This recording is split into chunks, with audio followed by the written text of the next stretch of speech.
આજે આપણે ધોરણ 9 ગુજરાતી વ્યાકરણ વિષયમાં અલંકારનો પરિચય મેળવીશું।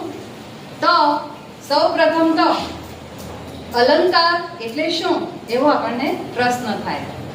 તો જેમ આપણે આપણા શરીરની શોભા વધારવા માટે જુદા જુદા ઘરેણાં પહેરીએ છીએ, એના કારણે આપણી શરીરની શોભા વધે છે, એ જ રીતે કાવ્યની શોભા વધારવા માટે કે કાવ્યમાં ચમત્કૃતિ લાવવા માટે જે તત્વનો ઉપયોગ થાય તેને અલંકાર કહે છે। અલંકાર એ સંસ્કૃત શબ્દ અલમ વત્તા કૃ એના પરથી બન્યો છે, એટલે કે હવે શણગાર થઈ ગયો છે, હવે પૂરતું છે। તો કાવ્યની ચમત્કૃતિ આવે એ માટે આપણે સાહિત્યમાં અલંકારનો ઉપયોગ કરીએ છીએ। તો આ અલંકારના મુખ્ય બે પ્રકાર છે, એક શબ્દાલંકાર, બીજો અર્થાલંકાર।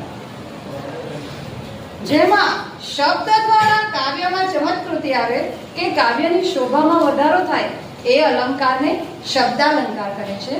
જે અલંકારમાં અર્થ દ્વારા કાવ્યની શોભામાં વધારો થાય એ અલંકારને અર્થાલંકાર કહે છે। તો આપણે અલંકારના બે પ્રકાર શીખ્યા, શબ્દાલંકાર અને અર્થાલંકાર।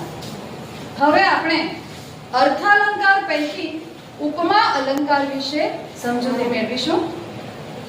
ઉપમા અલંકારની વ્યાખ્યા આપણે જોઈએ તો જેમાં ઉપમેય અને ઉપમાનની સરખામણી કરવામાં આવી હોય, એટલે કે પહેલો શબ્દ ઉપમેય હોય એની સાથે અન્ય શબ્દ ઉપમાન એની જો સરખામણી કરવામાં આવે તો ઉપમા અલંકાર થાય છે। એના માટે આપણે ઉપમાના 4 અંગો સમજવા જરૂરી છે: ઉપમેય, ઉપમાન, ઉપમાવાચક શબ્દ અને સાધારણ ધર્મ।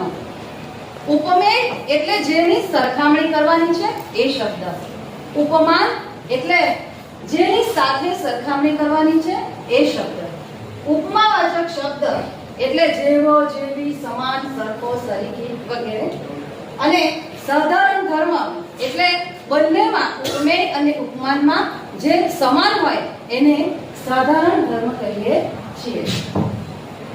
આપણે અહીં એક ઉદાહરણ જોઈએ કે કન્યાનું મુખ ચંદ્ર જેવું સુંદર છે। તો અહીં કન્યાના મુખની સરખામણી કોની સાથે કરી છે? ચંદ્ર સાથે। તો કન્યાનું મુખ એ ઉપમેય છે અને ચંદ્ર એ ઉપમાન છે। કન્યાનું મુખ ચંદ્ર જેવું સુંદર છે, બંનેમાં સમાન શું છે? કન્યાનું મુખ અને ચંદ્રમાં તો સુંદરતા, બંને સુંદર છે, તેથી સુંદર એ શબ્દ બંનેમાં છે એટલે એ સાધારણ ધર્મ કહેવાય છે। અને ઉપમાવાચક શબ્દ કયો છે કે જે શબ્દથી સરખામણી કરી છે, એના માટે શબ્દ છે જેવું।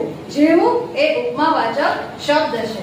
અહીં આપણે જોઈએ કે કન્યાનું મુખ ચંદ્ર જેવું સુંદર છે, ઉપમેય એ કન્યાનું મુખ છે, ઉપમાન એ ચંદ્ર છે, સાધારણ ધર્મ એ સુંદર છે અને ઉપમાવાચક શબ્દ એ જેવું છે। આપણે અન્ય ઉદાહરણ જોઈએ, રાત કાજળ સરખી કાળી છે। અહીં રાતની સરખામણી આપણે કોની સાથે કરી છે? કાજળ સાથે।